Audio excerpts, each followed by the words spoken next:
Oke deh, pertama thank you banget semuanya udah nyempetin waktunya di tengah kesibukan kalian semua untuk kita kumpul bareng di sini di conceptual meeting yang lebih mungkin ke sosialisasi dan diskusi tema kali ya. Di sini mungkin kita kenalan dulu kali ya, karena mungkin ada banyak yang belum pernah ketemu juga nih sebelum-sebelumnya. Kenalin semuanya, aku Jessica, aku sebagai Project Officer Gelmap 2021, dan di sini aku ditemenin sama dua teman aku nih. Mungkin boleh kenalan, Zeta dan Shanin? Oke, halo semuanya. Aku Zeta sebagai koor acara Gelmap. Dan Oke. Shani. Halo malam semua. Aku Shanin sebagai koor HVD. Mungkin bisa Oke. balik lagi ke Jess. Oke, thank you Shanin. Mungkin biar diskusi kita lebih asik malam ini, boleh kali ya yang bisa on cam dulu nih. You on cam, guys.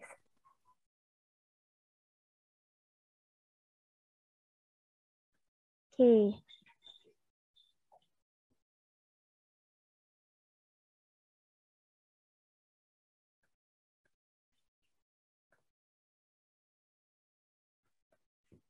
Oke deh, sambil nunggu yang lain on cam juga, mungkin aku jelasin sedikit dulu kali ya, kira-kira apa sih yang mau kita bahas hari ini. Jadi hari ini kan mungkin teman-teman udah nonton juga kali ya di Geber. Di Geber itu kan grand reveal tema Gelmap tahun ini. Mungkin ada yang bisa jawab gini, apa sih tema Gelmap tahun ini? Apa tuh? Ada yang Shadow apa Kak. jangan? Oh iya, mantap tuh, bener banget Benar. Shadow. Tapi mungkin kalau yang di video Geber itu masih cukup rancu kali ya, masih terlalu dikit penjelasannya. Jadi untuk itu di conceptual meeting kali ini kita bakal ngejelasin lebih dalam nih sebenarnya shadow itu apa sih maksudnya dan ada komponen-komponen apa aja sih di dalamnya. Dan nantinya juga terbuka banget nih teman-teman buat diskusi, buat tanya jawab, buat teman-teman yang masih bingung-bingung soal tema kita tahun ini boleh banget jangan takut buat langsung nanyain nanti di akhir setelah presentasi kita. Oke deh, kalau gitu tanpa berlama-lama lagi, mungkin aku langsung share screen aja kali ya, buat jelasin temanya. Oke. Oke, bentar aku share screen dulu. Udah kelihatan belum ya? Udah. Oke. Oke deh, kalau gitu aku mulai aja kali ya untuk conceptual meeting kali ini. Jadi, teman-teman ini udah dikirimin juga kan ya guidebook-nya? Sebelumnya udah baca-baca dulu kan ya? Oke, kalau udah, berarti sebenarnya ini untuk memperjelas aja sih dari guidebook yang udah kita kirim juga kemarin. Jadi untuk conceptual meeting kali ini, kita bagi ke dalam beberapa bagian. Yang pertama ini ada pendahuluan, itu kurang lebih latar belakang pemilihan dari tema ini. Terus ada penjelasan umum soal shadow itu apa. Ada juga selanjutnya 4 archetype, di mana nanti dari 4 archetype ini teman-teman akan bikin narasi besar masing-masing jurusan. Terus ada ketentuan temanya, bagaimana tema ini nanti bakal ngaruh ke penilaian kesesuaian tema, sama terakhir ada referensi bacaan juga untuk memperdalam pemahaman teman-teman. Oke, mungkin aku langsung jelasin aja kali ya dari pendahuluan. Sebenarnya ini kurang lebih kenapa akhirnya kita panitia menentukan tema shadow ini.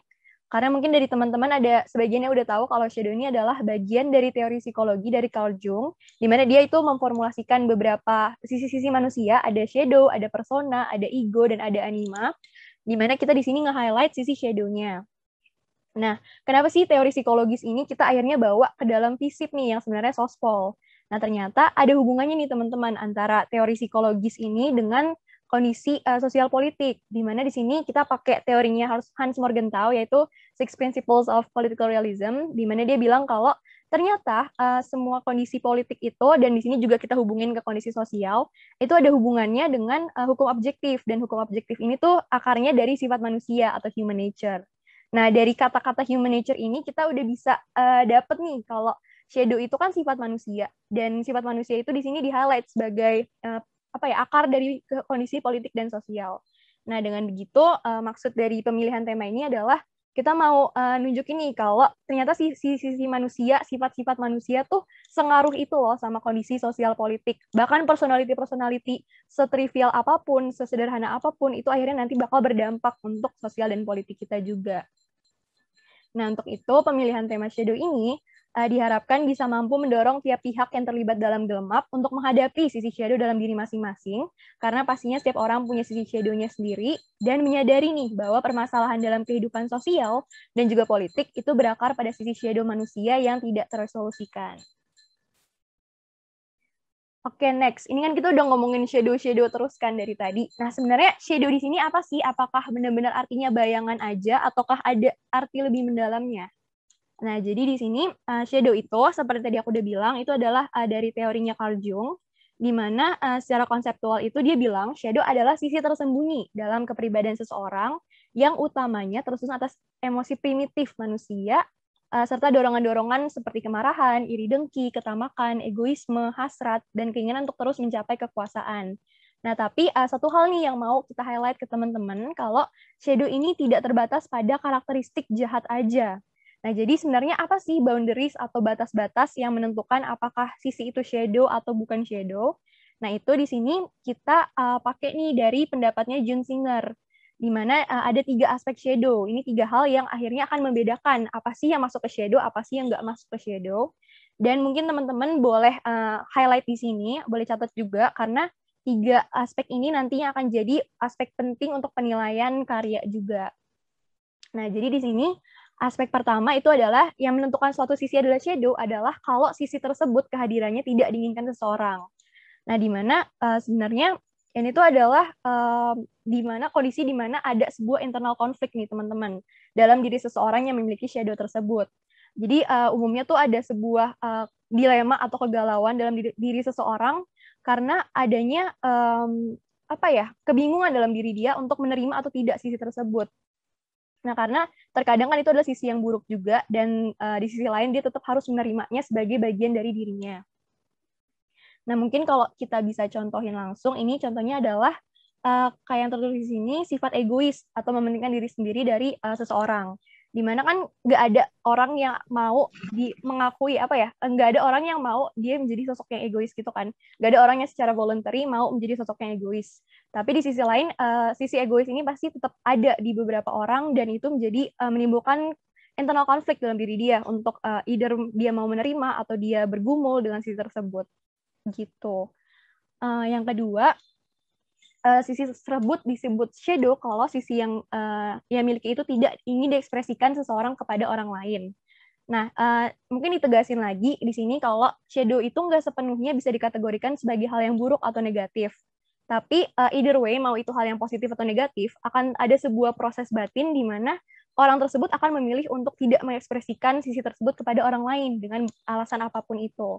Nah, misalnya di sini kita contohin ke masalah psikologis seperti bipolar disorder, di mana tentunya kita kan nggak bisa mengkategorikan ini ke dalam hal yang sisi buruk atau sisi negatif kan, karena ini sebuah kesehatan mental, isu kesehatan mental, atau mungkin bisa dibilang juga illness yang tidak diinginkan orang juga. Nah, tapi di sini dia termasuk ke dalam shadow karena pada beberapa kondisi, atau bahkan mungkin kebanyakan kondisi, orang-orang yang memiliki bipolar disorder akan memilih untuk tidak mengekspresikan sisi tersebut kepada orang lain dengan berbagai alasan juga. Mungkin karena merasa tidak nyaman, takut mengalami penolakan, atau tidak ingin membuat orang-orang berpandangan bagaimana terhadap dirinya. Jadi, itu merupakan salah satu contoh perwujudan dari shadow yang tidak ingin diekspresikan kepada orang lain. Nah, aspek terakhir di sini, shadow itu adalah sisi yang umumnya tidak sesuai dengan standar atau norma masyarakat tertentu. Nah, yang perlu di-highlight di sini adalah norma dan standar masyarakat itu kan beda-beda ya, tergantung dengan masyarakatnya. Tapi umumnya, kalau shadow itu dia tidak sejalan dengan masyarakat tempat dia hadir. Misalkan di sini kita contohin komunitas LGBTQIA+, di masyarakat yang penuh diskriminasi. Karena kan masyarakat juga berbeda-beda tingkat diskriminasinya, nggak semuanya diskriminatif seperti yang lainnya. Nah, ini bisa menjadi sebuah sisi shadow karena di masyarakat tempat dia hadir itu, dia memang tidak sesuai dengan standar normanya. Tapi, dan umumnya biasanya orang-orang dengan komunitas tertentu juga memilih untuk tidak mengekspresikannya karena takut akan diskriminasi tersebut juga. Tapi di kondisi lain, tidak selalu sisi shadow ini tuh ditentang secara terang-terangan oleh masyarakat tempat dia hadir.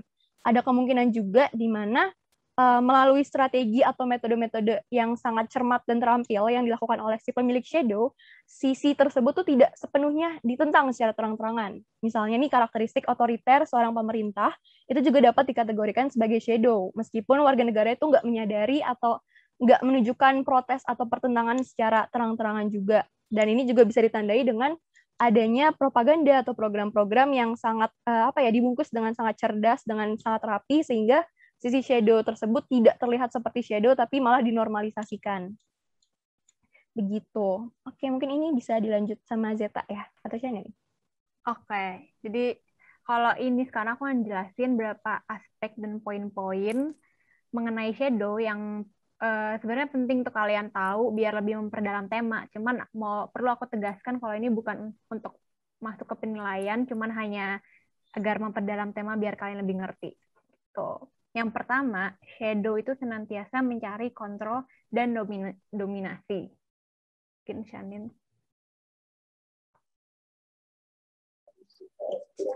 Oke, yang kedua itu shadow itu bisa seringkali membuat di mana seseorang itu sulit mengidentifikasi kemampuannya secara maksimal.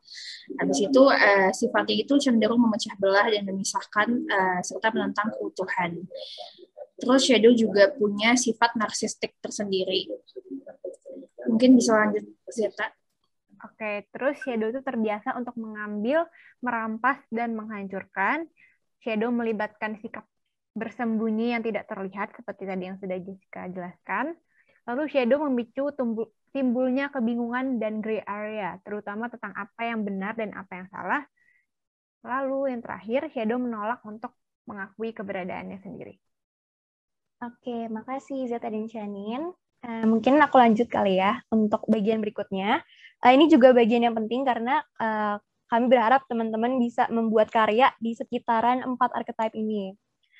Dan mungkin di bawah ada ketentuan lebih lanjutnya, cuma aku mau negasin dari awal kalau di tema tahun ini kita pengen memberikan kebebasan sebesar-besarnya untuk teman-teman peserta dan kontingen untuk mengeksplorasi tema ini. Jadi nggak ada batasan yang terlalu pakem juga untuk pembuatan karya, tapi di sini 4 ini tuh sebagai landasan aja. Jadi kalau teman-teman mau menghadirkan 1 aja dari 4 ini itu nggak apa-apa, mau menghadirkan 2, 3, atau bahkan 4-empatnya juga nggak apa-apa. Dan bagaimana cara teman-teman memasukkan 4 archetype ini ke dalam narasi besar jurusan itu juga kami bebaskan banget, boleh lewat konfliknya, karakternya, settingnya, atau apapun. Jadi keempat ini lebih ke dasar dari pembentukan karyanya aja. Nah, di sini kita mengidentifikasi ada 4 archetype dari shadow yang udah dijelasin sebelumnya, di mana kita mengambil teori ini juga dari buku Moore and Gillette, di mana mereka yang mengidentifikasi 4 tipe shadow maskulin khususnya. Di mana 4 tipe tersebut adalah king, warrior, magician, dan lover. Nah, di sini konsepnya adalah masing-masing dari 4 tipe ini tuh adalah karakteristik seseorang, dan itu berbeda-beda. Masing-masing dari karakteristik ini memiliki key point atau karakteristik yang membedakan satu sama lainnya. Dan di masing-masing tipe itu ada 2 kondisi nih teman-teman. Ada kondisi fullness atau ideal, di mana orang ini mencapai kondisi maksimalnya dia sebagai tipe tersebut. Misalnya kalau the king, dia menjadi king yang sangat baik ketika dia mencapai kondisi fullness-nya. Tapi dia juga punya sisi kedua atau kondisi kedua, yaitu kondisi shadow, di mana dia gagal untuk mencapai kondisi fullness yang ideal tersebut. Nah, di sini yang kita harapkan bisa diportray sama teman-teman di narasi besar adalah bagaimana dari karakter-karakter ini tuh shadow-nya bisa muncul. Oke, aku mungkin jelasin dulu dari tipe pertama, yaitu the king, di mana dia kondisi fullness-nya adalah seorang pribadi yang memimpin dengan baik dan memberikan kemakmuran kepada orang yang dipimpinnya. Jadi differing karakteristik dari the king ini dibandingkan tipe-tipe lain adalah bagaimana dia adalah seorang pemimpin. Nah, tapi ketika dia tidak bisa mencapai kondisi fullness tersebut, dia akan jatuh sebagai shadow, di mana shadow-nya tersebut adalah seorang pribadi yang kejam dan menyalahgunakan kekuatannya atau kekuasaannya, dan juga bisa menjadi paranoid dan menuntut validasi atas kekuasaannya. Nah, mungkin Zeta atau Shannon ini? Shannon ya? Oke, tadi udah ada konsep nih yang udah dijelasin sama Jessica terkait the king. Nah, di sini kita berusaha untuk kasih contoh sedikit biar teman-teman jurusan bisa kegambar atau kayak ke ilustrasi lah untuk nanti bikin karyanya. Nah, yang pertama itu ada contoh tokoh fiktif dengan Shadow the King. Yang pertama yaitu ada Spot di serial The Gift. Nah, kan si Spot ini tuh memiliki ketamakan, dan dia itu menjadi sosok pemimpin. Dia pengen banget untuk menang sendiri kan. Nah, karena si Support ini tuh membohongi kementerian dan mengatasnamakan program The Gift, pada kenyataannya tuh dana yang disalurkan itu justru dipakai buat keperluan pribadinya. Nah, makanya si Support ini dia nggak segan-segan untuk menyingkirkan siapapun orang yang bakal ngehalangin misinya gitu. Seperti Namtan yang sengaja dijebak di sebuah gedung yang akan dibom gitu. Terus abis itu setelah itu dia juga menculik Grace kan di serial itu, karena dengan adanya Grace ini bisa membahayakan dirinya, karena si Grace ini juga punya potensi untuk menghancurkan kekuatannya gitu yang Support punya. Nah, maka dari itu si Support ini tidak dapat mencapai sisi fullness yang dimilikinya, karena dia pemimpin tadi yang udah dijelaskan sama Jessica. Akhirnya dia punya karakter Shadow itu, sehingga ia akan menghalalkan segala cara yang dia bisa maksimalkan untuk tetap memiliki kekuatan yang harusnya dia maksimalkan di misinya itu. Mungkin bisa dilanjut. Nah, ya, di bagiannya ini ada dua scene. Jadi pada adegan-adegan ini si Support ini menjelaskan bahwa dirinya itu marah besar terhadap si Peng, hingga dia menghilangkan ingatannya. Nah, bukan karena si Peng ini mengganggu presentasinya mengenai kelas The Gift, tapi karena si tindakan si Peng tadi dapat membahayakan posisinya di mata kementerian saat itu. Nah, di sini juga tuh Support merasa sangat terancam terhadap kemampuan Grace yang bisa memprediksi masa depan, sehingga ia memutuskan untuk menculik Grace. Mungkin bisa dilanjut. Oke, makasih Shanin. Selanjutnya aku bakal jelasin contoh kedua, yaitu Jenin dari trilogi Divergent. Di mana di sini nih Jenin adalah sosok The King yang awalnya ideal mungkin karena dia memiliki kepemimpinan, dia adalah memiliki posisi seorang pemimpin, dia adalah pemimpin faksi Eredith yang kemudian juga nanti menjadi pemimpin dari satu dunia Divergent itu. Tapi kemudian ia malah jatuh ke dalam shadow-nya karena ia tidak menggunakan kekuatan dan kekuasaannya sebagai seorang pemimpin untuk menjamin kemakmuran dari orang-orang yang dia pimpin.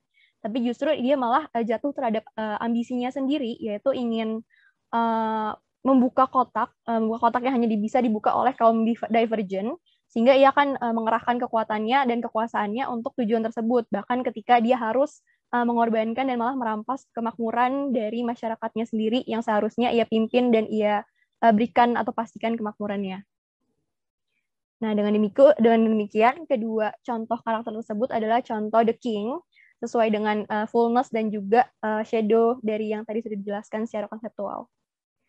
Oke, mungkin aku lanjut ke tipe kedua, yaitu ada The Warrior, di mana The Warrior ini ketika dalam kondisi fullness, dia itu akan sangat memikirkan kekuatan, keterampilan, akurasi, dan kontrol diri, baik dari dalam maupun dari luar. Nah, selain itu, karakteristik mereka juga ketika dalam fullness itu adalah energik, peduli, hangat, penyayang, menghargai, tegas, dan berani. Nah, kemudian ketika dia menjadi shadow, di sini sebenarnya ada dua spektrum nih, teman-teman. Jadi, ketika dia dalam kondisi ideal, dia berada di tengah-tengah spektrum, tapi kemudian dia akan, kalau dia jadi shadow, dia akan tertarik ke kutub yang sisi shadow-nya, sisi fullness-nya itu benar-benar hilang sama sekali, atau justru sisi fullness-nya itu menjadi termanifestasi dengan terlalu kuat sampai berlebihan. Nah, di mana ketika dia kehilangan sama sekali sisi dari shadow idealnya, dia menjadi seorang masokis, yaitu dia pasrah dan menyalahkan diri sendiri. Tapi ketika karakteristik ideal warrior tersebut terlalu berlebihan, dia malah akan menjadi sadis, yaitu kasar, kejam, dan tidak mengenal belas kasihan. Nah, tapi mau dia menjadi dalam kondisi fullness atau saat menjadi shadow, dia memiliki sebuah karakteristik yang membedakan dari tipe-tipe lain nih, yaitu adalah mereka memiliki sebuah komitmen transpersonal yang sangat kuat. Jadi memang tipe warrior ini adalah orang-orang yang sangat loyal terhadap tujuan-tujuan yang berada di luar dirinya sendiri, yaitu seperti kepada Tuhan, negara, bangsa, dan sekumpulan orang, atau juga bisa target dan lain-lain. Nah, mungkin boleh dicontohin nih sama Zeta. Oke, sekarang aku akan jelasin contoh tokoh atau karakter yang Shadow the Warrior. Mungkin kalian pernah ya nonton salah satu film yang waktu itu sempat booming, yaitu Nanti Kita Cerita Tentang Hari Ini. Di sini aku akan fokus kepada tokohnya, ayahnya Awan, yaitu namanya Narendra. Kita panggil ayah Narendra. Oke, di sini dia kenapa memiliki karakter warrior? Karena dia tuh di luar nunjukin nih kalau misalnya, wah dia tuh seorang ayah, seorang yang harus menjaga anak-anaknya sangat baik dan sangat ketat. Tapi padahal ketika dia di shadow, dia tidak sadar bahwa dia itu menyakiti anak-anaknya. Itu dia menyakiti Angkasa, adiknya, dan Awan juga. Kalau Mas Angkasa dia menyalahkan Mas Angkasa kalau misalnya dia nggak ngejagain Awan dengan baik. Jadi sampai si Awan itu harus dijemput di kantor setiap hari, dimarahin karena mungkin takut kecelakaan juga. Selain itu dia juga menyakiti Awan juga karena si Awan itu merasa ayahnya tidak percaya sama dia, karena padahal meskipun dia sudah besar, sudah kantor, dia tuh merasa dia sudah bisa pulang pergi, tapi ayahnya tetap merasa dia harus dijaga oleh kakak-kakaknya gitu. Jadi di sini ayah Narendra menunjukkan sisi shadow-nya, yaitu dia tidak sadar bahwa dia menyakiti anak-anaknya, padahal dia di luarnya ngerasanya dia itu ingin menjaga anak-anaknya sebagai sosok ayah gitu. Mungkin selanjutnya. Oke, makasih Zeta. Contoh kedua dari The Warrior ini ada Eren Yeager dari serial Attack on Titan, di mana mungkin teman-teman ada beberapa yang ngikutin juga. Di mana karakter Eren itu sebelumnya, pas awal-awal dari serial itu, dia adalah sosok dari The Warrior yang dalam kondisi fullness-nya, yang ideal, yaitu dia adalah sosok yang kuat, gigih, terampil, dan juga hangat terhadap teman-temannya.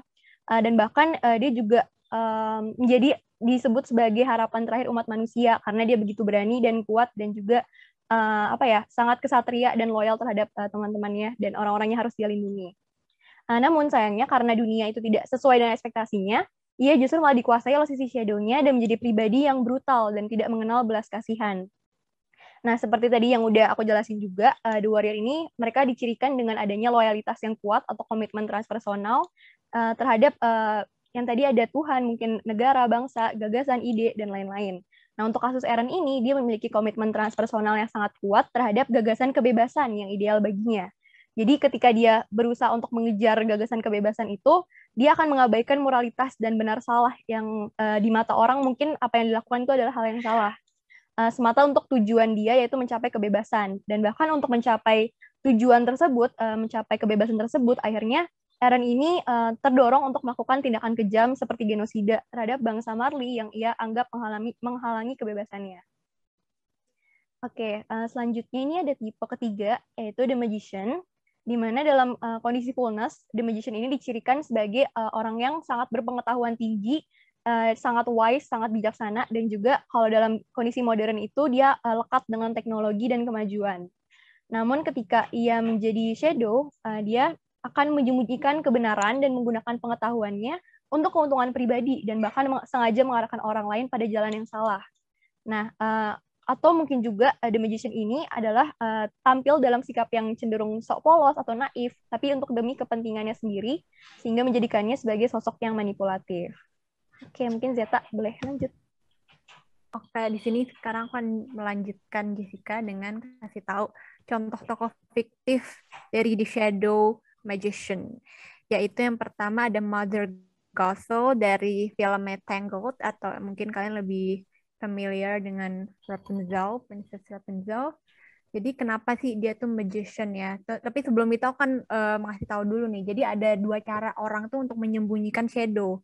Yang pertama, dia tuh benar-benar disembunyiin gitu, nggak mau ditunjukin ke orang lain gitu. Yang kedua, dia nggak benar-benar nyembunyiin, dia kasih lihat dirinya dia seperti itu, tapi dia tuh punya cara pinter, istilahnya dia tuh manipulatif untuk ngebuat orang lain merasa sisi shadow-nya itu sebagai hal yang biasa, bukan hal yang disembunyikan. Jadi seolah-olah dia tuh normalisasi tindakan dia gitu. Nah, kalau dari kasusnya si Mother Gothel ini, itu adalah yang kasus kedua, di mana dia tuh nunjukin nih, dia tuh seperti itu ke anak-anaknya, cuman dia membuat Rapunzel merasa kalau misalnya apa yang dia lakukan itu bukan jahat, makanya dia nggak nyuruh Rapunzel untuk keluar castle, dia benar-benar nyuruh Rapunzel untuk di dalam castle aja, biar tuh karena dia bilang oh di luar itu jahat, di luar itu banyak orang jahat, jadi dia benar-benar dia nunjukin sisi shadow-nya kepada Rapunzel, tapi dia tuh menunjukkan kalau misalnya apa yang dia lakukan itu untuk menjaga anaknya juga, dan juga untuk menunjukkan kalau misalnya memang di luar itu jahat, padahal aslinya dia hanya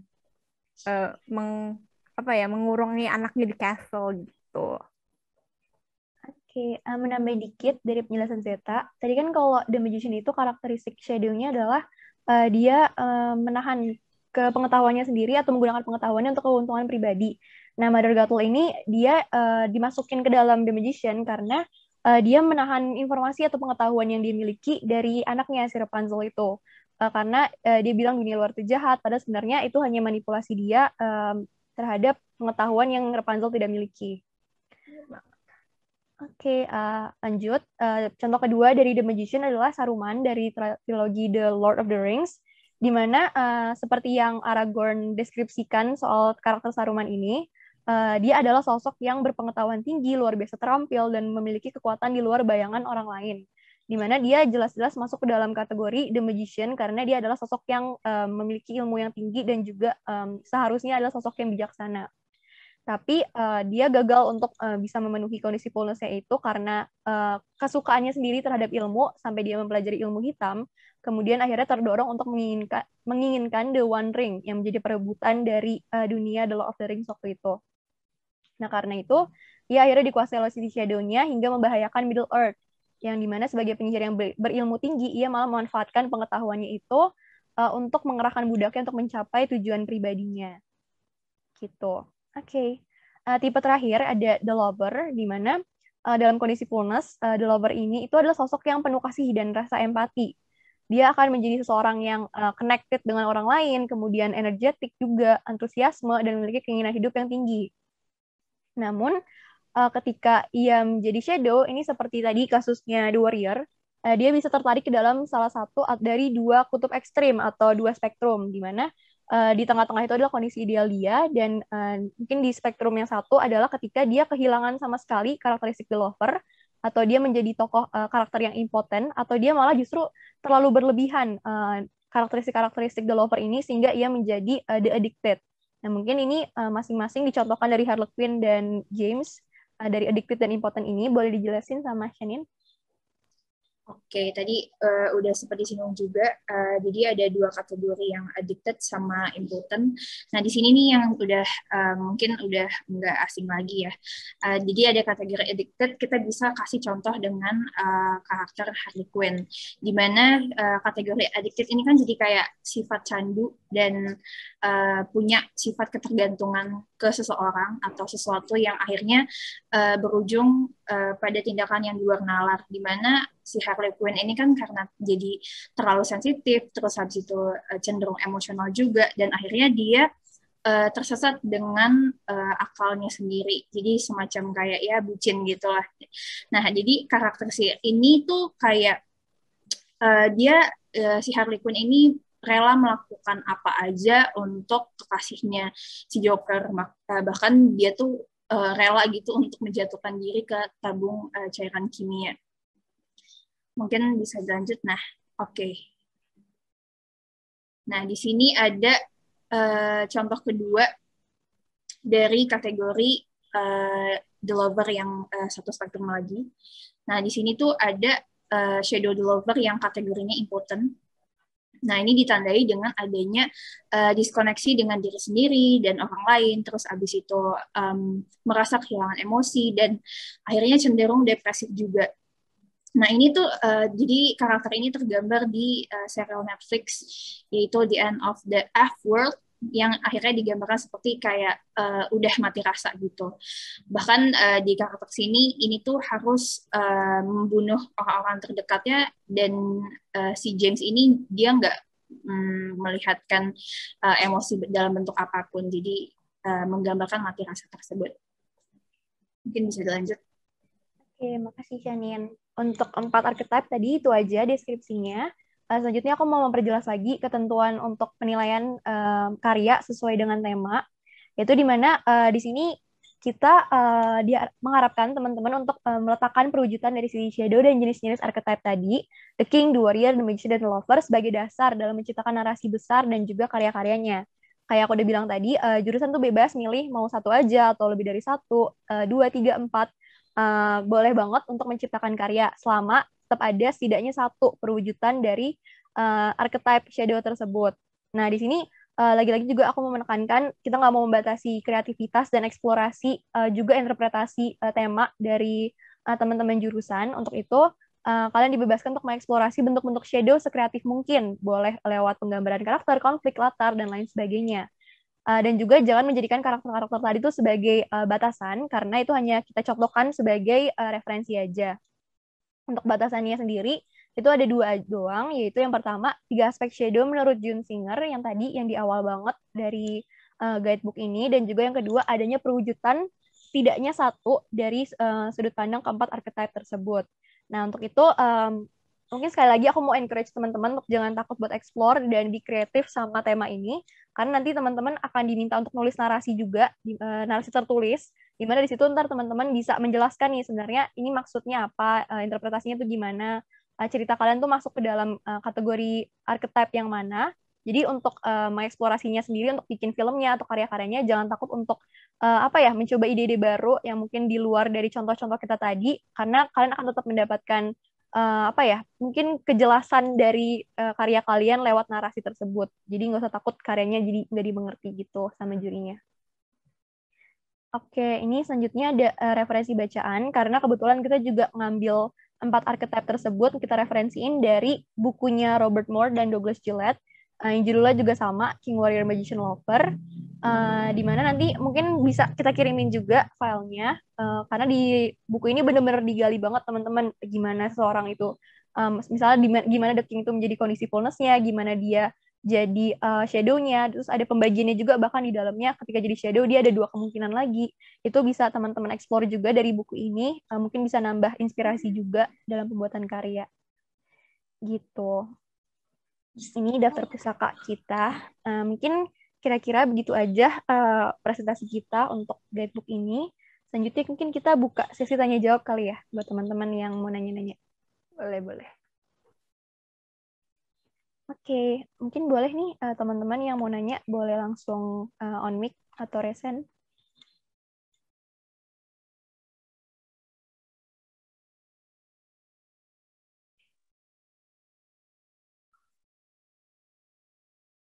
Bingung.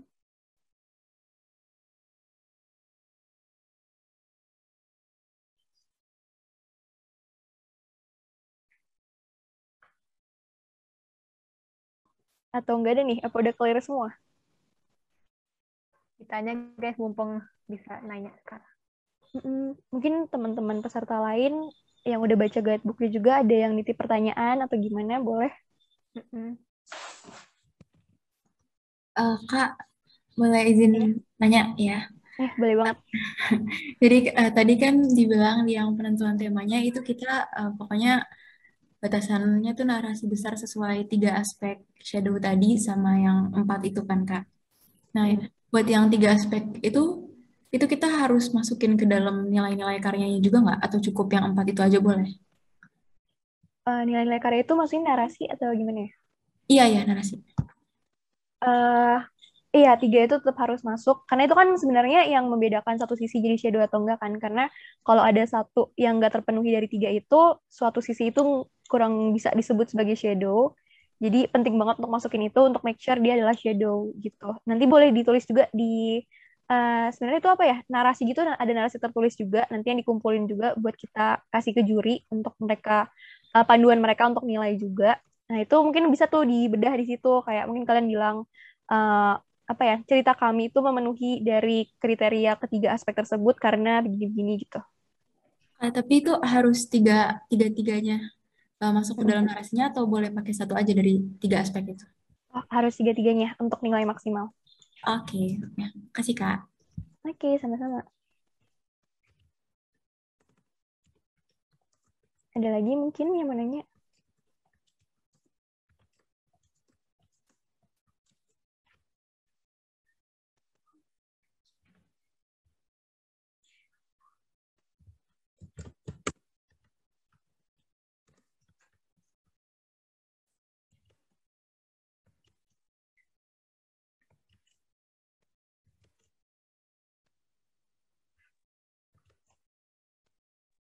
Oke, Aldo.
Kak, maaf boleh ngemastiin lagi nggak Kak? Boleh. Sorry.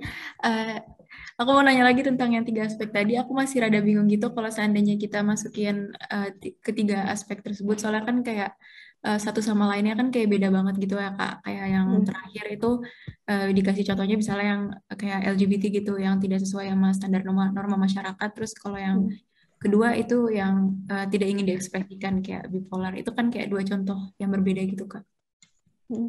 Kita tetap harus gimana ya Kak?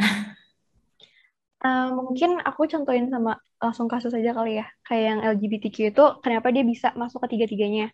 Karena sebenarnya gimana ya, untuk 3 aspek itu tuh nggak harus kayak dari awal sampai akhir cerita kalian tuh pakem gitu loh. Mungkin kalian bisa bikin ada proses yang awalnya mungkin denial terus lama-lama jadi menerima gitu. Misalnya banget kalau untuk yang kasus LGBTQ+ itu kan cara pertama adalah sisi yang tidak ingin, yang kehadirannya tidak diinginkan seseorang.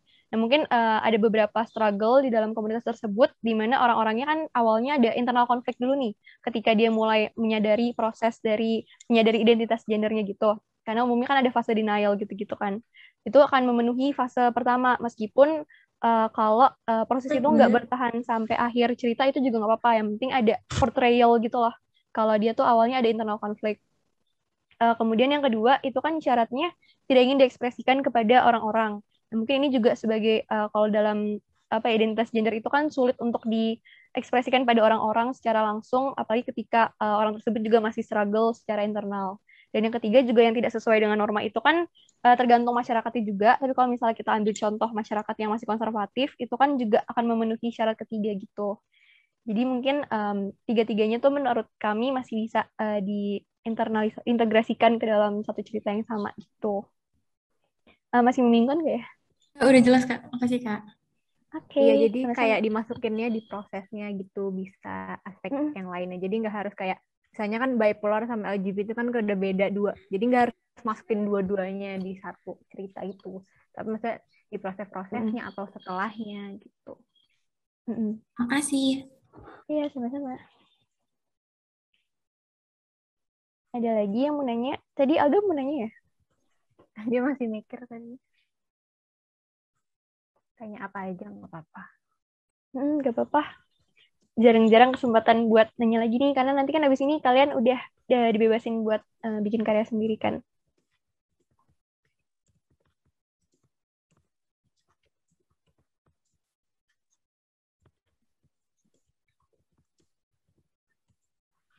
Oh, mungkin ini enggak, teman-teman masih bingung nggak? Kayak ini kan ada narasi besar, terus ada mata acaranya macam-macam juga nih, ada puisi, ada tari. Sebenarnya nyambung nggak sih sama narasi besar? Ada yang masih bingung nggak soal itu? Atau mungkin boleh nih Zeta langsung jelasin aja gimana, apakah nyambung nih karya-karya lain kayak puisi, tari, sama narasi besarnya? Jawabannya adalah nyambung. Jadi Betul. kalian akan mengkaitkan karya-karya tari, karya-karya puisi, dan mata seni lainnya dengan tema besar kita, yaitu shadow.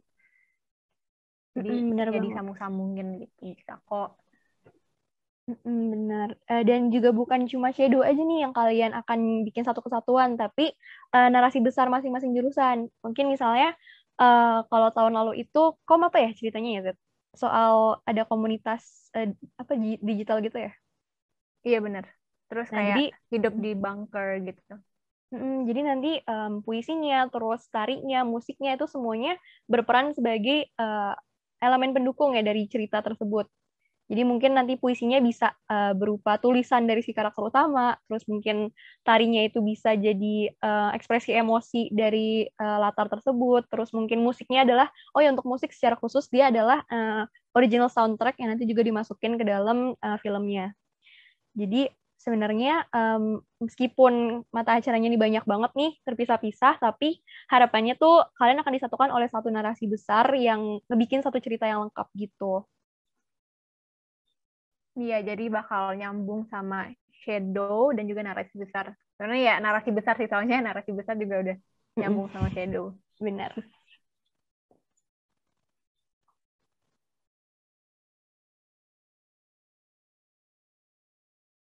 Nah, Kak mau nanya, tapi di luar dari yang tema shadow ini sih. Boleh. Buat yang tadi kan dibilang yang musik itu original soundtrack. Nah, itu kalau cover boleh nggak ya? Untuk sebenarnya nanti kita bakal bahas juga di technical meeting lusa ya, tanggal 6. Tapi untuk cover itu boleh, cuma nanti ada plus point untuk lagu yang benar-benar diciptain sendiri saat itu juga. Maksudnya saat periode gelap ini. Oke, makasih. Oke, sama-sama.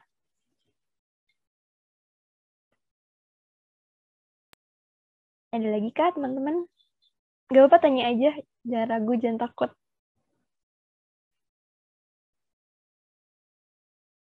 Mungkin yang belum bisa on cam maksudnya off on bisa ditulis di kolom chat.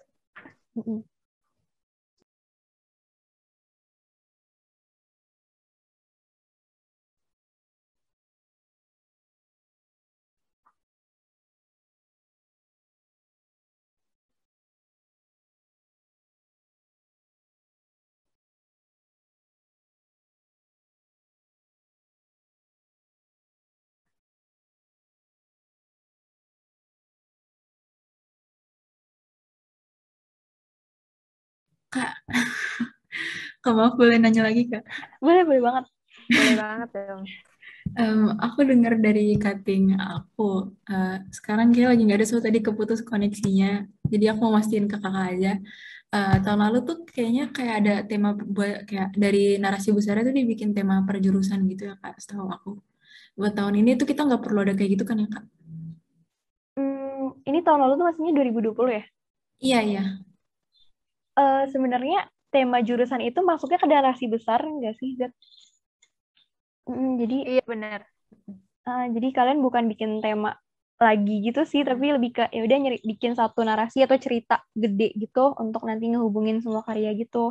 Tapi tetap utamanya tuh ngarahnya ke shadow gitu, nggak terpisah-pisah. Mungkin terpisah-pisahnya tuh di pilihan kalian dari 4 archetype itu kan, karena kalian kan bebas banget nih mau milih yang mana aja. Jadi mungkin kalau ada yang namanya tema jurusan, mungkin lebih ke situ sih perbedaan di antara archetype yang diangkat gitu. Benar. Oke, makasih Kak. Iya, sama-sama.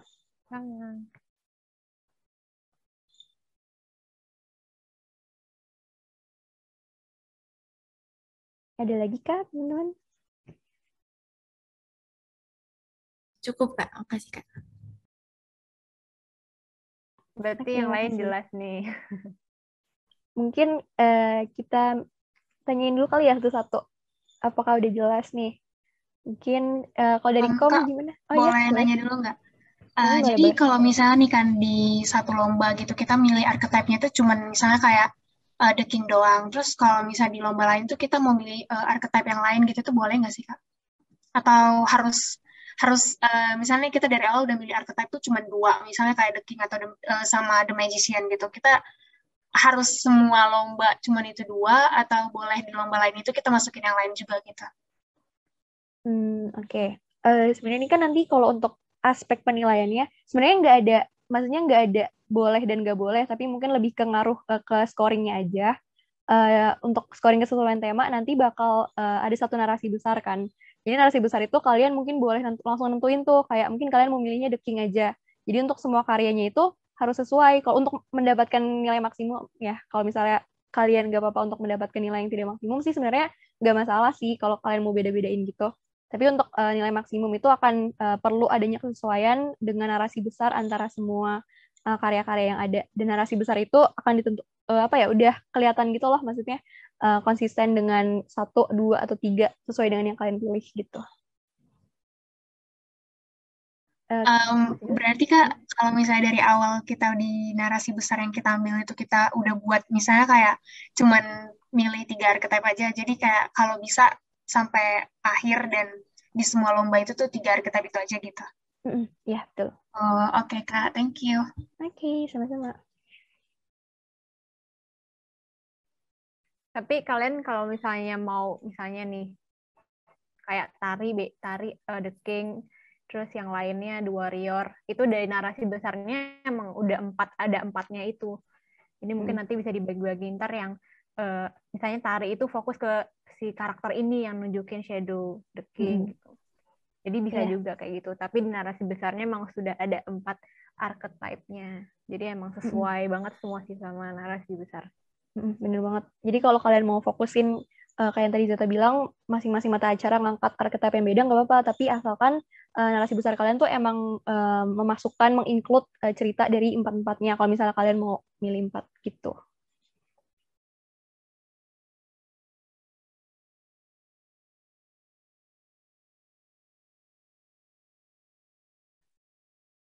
Oke, ada lagi kah?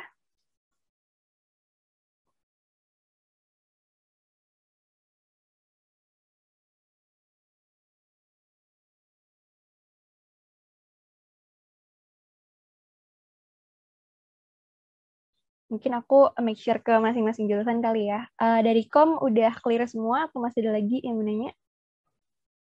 Boleh deh ini Kak. Mau mastiin aja sebenarnya bukan nanya. Jadi dari pemahaman aku di 4 archetype ini kan ada karakteris fullness-nya kan idealnya. Dan yang kakak sebut tadi spektrum berarti yang satu sisi itu mereka berlebihan dan sisi lainnya mereka nihil, dan itu buat keempat karakter itu bener ya? Iya, bener. Oke, makasih Kak. Oke. Mungkin kalau misalnya iya kenapa maaf? Ini kan nanti belum di floor ke semua kontingen juga untuk konsep. Ini kita bakal ada. Maksudnya kalau kita bingung tuh nanya lagi nanti kemana? Mungkin boleh lewat grup yang sama HM juga, atau mungkin kalau misalnya banyak yang mau masih mau nanya-nanya lagi, mungkin kita bisa bikin FGD lagi gitu. Oke, mantap. Atau tanya PC juga nggak apa-apa. PC juga boleh. Oh iya, sama tadi mau nambahin juga, sebenarnya yang tadi buku yang kita referensiin, yang nanti juga bakal di-share ke lewat HM-HM, itu tuh masing-masing dari 4 itu tuh ada spektrumnya masing-masing. Jadi tuh The King tuh ada 2 tipe, aku lupa, pokoknya ada satunya, ada 2 gitu, pokoknya masing-masing ada 2. Tadi kan yang aku jelasin ada 2 itu kan cuma The Warrior sama The Lover kan. Tapi sebenarnya 4-4-nya itu ada masing-masing ada 2 spektrumnya gitu, cuma karena terlalu kompleks untuk kita masukin ke dalam guidebook, nanti mungkin teman-teman bisa tuh explore juga lewat bacaan buku itu, karena itu benar-benar dijelasin detail banget tuh ketika dari kondisi nihil tuh gimana, ketika terlalu berlebihan gimana gitu. Maaf, kalau gitu aku mau lanjut nanya. Berarti kalau misalkan kita ekspor lagi dari buku tersebut, tapi jadi keluar dari guidebook itu, tapi tetap di buku itu nggak apa? Ya, nggak apa-apa banget. Soalnya kita nggak membatasi eksplorasi kalian, karena batasannya kan cuma ada perwujudan shadow sama shadow-nya itu sesuai dengan 3 aspek yang Jun Singer itu. Oke, sip. Makasih, Kak. Iya, sama-sama.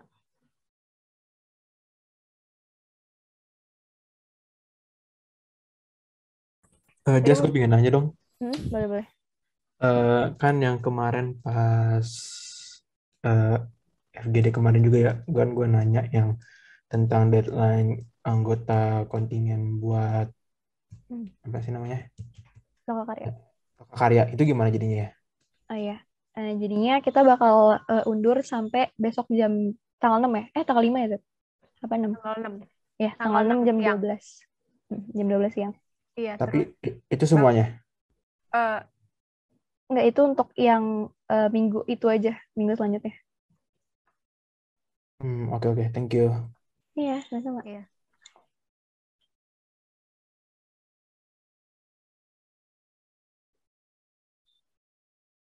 Oke, mungkin aku make sure lagi kali ya. Dari kamu udah aman belum ya semuanya? Atau masih ada yang mau ditanya? Tapi aku mau nambahin, Jas. Boleh. Yang untuk kalau misalnya mau dapat informasi saya dari buku tambahannya gitu, mungkin nanti ditaruh aja di narasi besarnya, soalnya kan nggak ada di guidebook. Ini misalnya kayak bisa di copy aja terus ditaruh. Kalau misalnya cerita ini dapat dari informasi di buku gitu. Iya, benar. Jadi sebenarnya apa ya, kunci aman atau apa ya, kalau kalian mau main aman gitu untuk interpretasi juri biar nggak beda perspektif sama juri tuh mungkin mainnya nanti di narasi besar yang tertulis gitu, yang di PDF-in gitu. Nanti kan karena kita bakal nge-floor juga ke jurinya untuk ngejelasin nih kenapa, maksudnya penjelasan karya kalian terhadap temanya gitu, kenapa ini masuknya ke The King, kenapa ini adalah contoh dari mungkin The Lover yang important, kenapa dari 3 aspek tersebut karya kalian memenuhi. Jadi sebenarnya kuncinya sih untuk penjelasannya tuh dijelasin aja di narasi, untuk eksplorasinya bener-bener bebas banget gitu teman-teman. Gitu.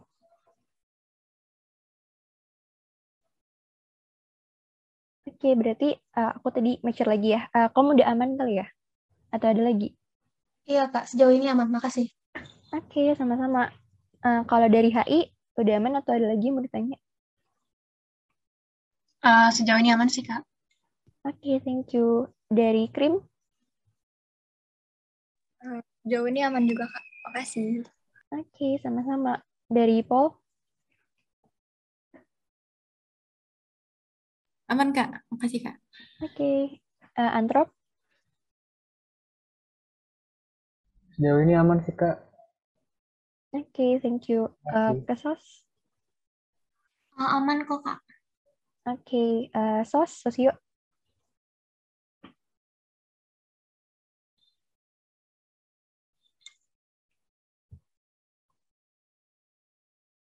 Sosio kira-kira ada lagi yang mau ditanya atau udah aman ya?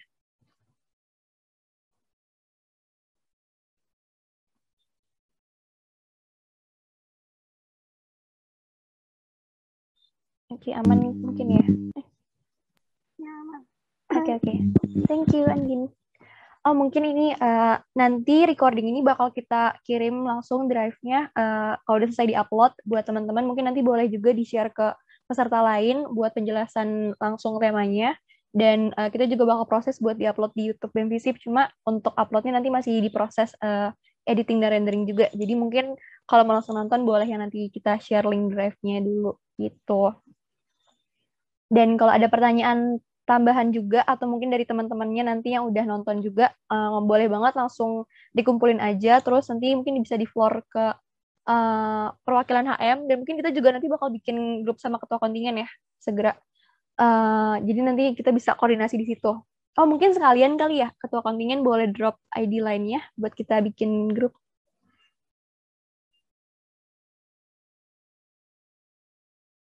Boleh di chat aja ketua kontingen ID line. Jangan lupa taruh jurusannya juga. Kak, mau nanya nih, mau mastiin aja. Tadi yang buat apa terakhir nentuin anggota kontingennya itu tanggal 6 ya? Itu untuk lokakarya aja. Oh, Kalau buat untuk lokakarya. Kalau untuk anggota kontingen ongoing aja sih, sambil kalian bikin karya juga. Oke, makasih Kak. Sama-sama.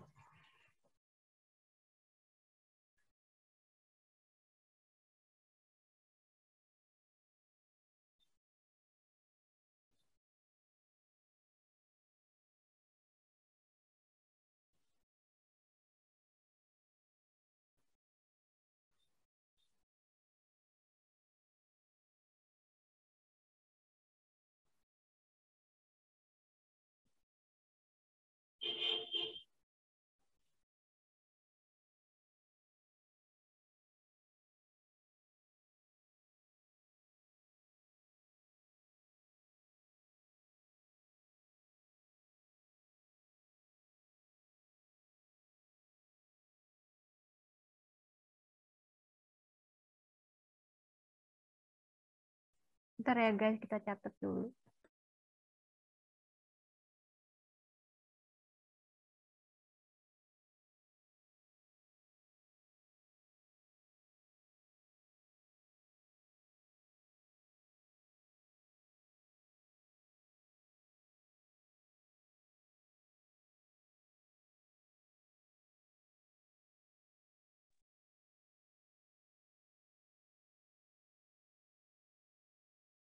Yang belum berarti dari krim ya?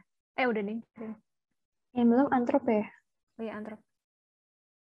Oke, udah. Oke deh, nanti kita bikin grupnya. Mungkin kalau ada pertanyaan yang dari HM, boleh langsung keluar ke grup yang sama HM. Kalau ada pertanyaan dari peserta atau kontingen, boleh nih sama ketua kontingen nanti sampaikan aja di grup yang bakal kita bikin juga. Oke deh, berarti nih aku mau make sure lagi udah clear semua ya, nggak ada pertanyaan lagi. Yang udah clear boleh reaction lagi dong.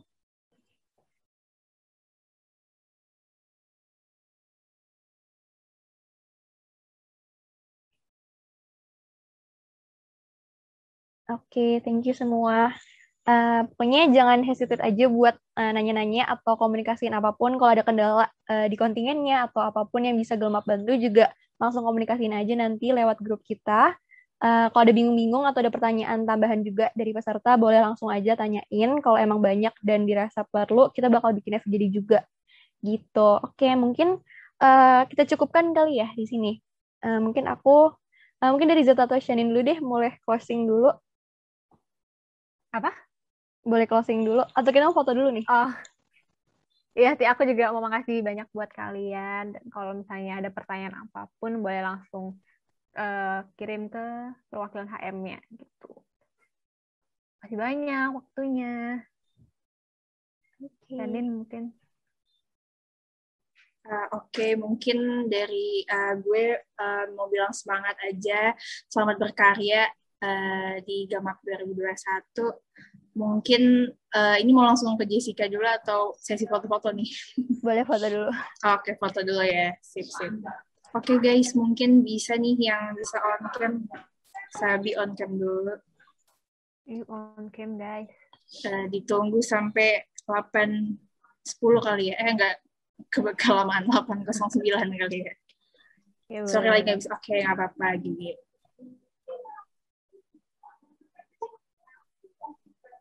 Oke, Junet.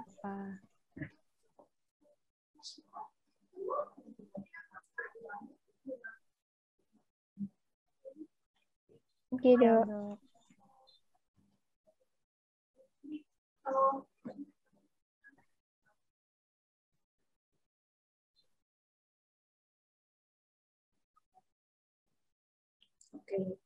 Oke, berarti mungkin yang bisa on-cam ini aja kali ya.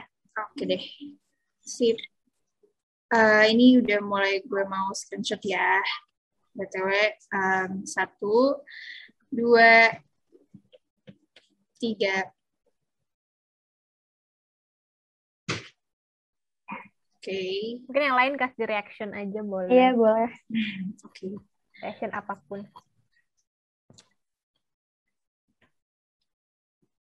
Lagi. 1, 2, 3. Oke. Thank you guys. Mungkin bisa balik lagi ke Jessica. Oke deh, thank you semuanya. Jangan lupa untuk explore temanya sekreatif kalian, sebebas kalian, karena Gelmap ini bakal jadi wadah pertama teman-teman 21 juga untuk benar-benar explore dan menemukan gaya berseni kalian masing-masing. Jangan terlalu takut akan sesuai dengan ketentuan tema atau enggak, karena kita sangat menjunjung tinggi kebebasan kalian juga untuk bereksplorasi. Semangat semuanya, jangan capek-capek untuk berkarya, jangan capek-capek di Gelmap, karena ini akan jadi pengalaman yang worth it banget buat teman-teman juga. Sampai mungkin nanti tahun terakhir kalian di FISIP, bakal tetap memorable. Iya. Oke deh. Jangan lupa bonding sama teman-teman jurusannya. Iya, benar. Karena Gelmap ini kesempatan untuk bonding banget ya, untuk satu jurusan. Oke deh, kalau gitu semangat semuanya. Mungkin masih ada yang mau lanjutin kesibukannya dan lain-lain. Kalau gitu kita tutup aja. Thank you semua. Boleh leave. Terima kasih. Thank you semua. Semangat semuanya. Terima kasih banyak semuanya. Thank you. Thank you. Banyak, Kak.